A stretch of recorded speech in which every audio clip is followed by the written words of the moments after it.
Ciao a tutti e bentornati. Parte numero 20. SSD esterno o portatile? Mi serviva un disco esterno da poter trasferire i file da computer ad altri dispositivi. I requisiti che doveva avere questo disco è che fosse molto veloce e che avesse un prezzo accessibile e che comunque fosse di buona qualità per fare, diciamo, la spesa una volta solo e non doverlo cambiare in breve tempo. Allora, guardando le varie recensioni, mi sono imbattuto sul disco della Crucial, il modello X8, che adesso vi faccio vedere. Allora, esteticamente è così, è molto carino esteticamente. Qui fa vedere il cavetto che sinceramente è un pochettino corto. Insieme al cavetto viene fornito anche un adattatore, quindi c'è la possibilità di utilizzare al computer o al notebook la porta di tipo C oppure insieme all'adattatore di tipo A.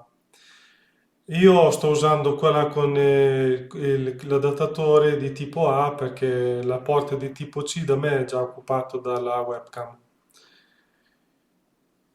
Dunque, io l'ho tenuto d'occhio un po' in rete e bene o male stava sempre sui 180 euro il modello da 1 terabyte. Così un giorno guardando su Amazon ho visto che era sceso di prezzo e veniva offerto da un venditore terzo a 160 euro e secondo me era un prezzo giusto e l'ho comprato al volo. Qui adesso siamo sul sito della Crucial e attualmente viene venduto a 172, spedizione compresa. Adesso guardiamo un attimo le specifiche.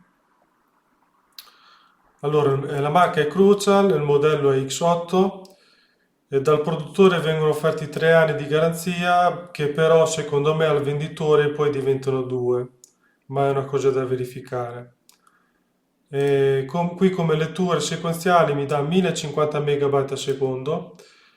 La scrittura sequenziale invece non viene indicata da nessuna parte, di cui ho fatto comunque una prova sia di scrittura che in lettura. Ho spostato una cartella contenente 60 GB di file da un disco interno del computer verso l'SSD esterno portatile, verificando comunque un tasso di scrittura a 870 megabyte al secondo costanti.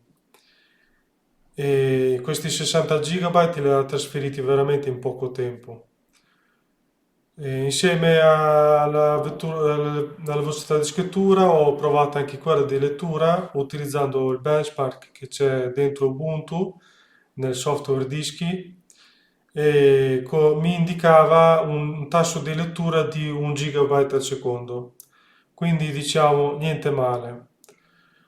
Come interfaccia c'è il cavetto USB 3.2 di seconda generazione, come ho detto prima, c'è nel cavetto la tipo C di interfaccia, in più c'è l'adattatore di tipo A, per chi non avesse magari la porta di tipo C oppure fosse già occupata come nel mio caso.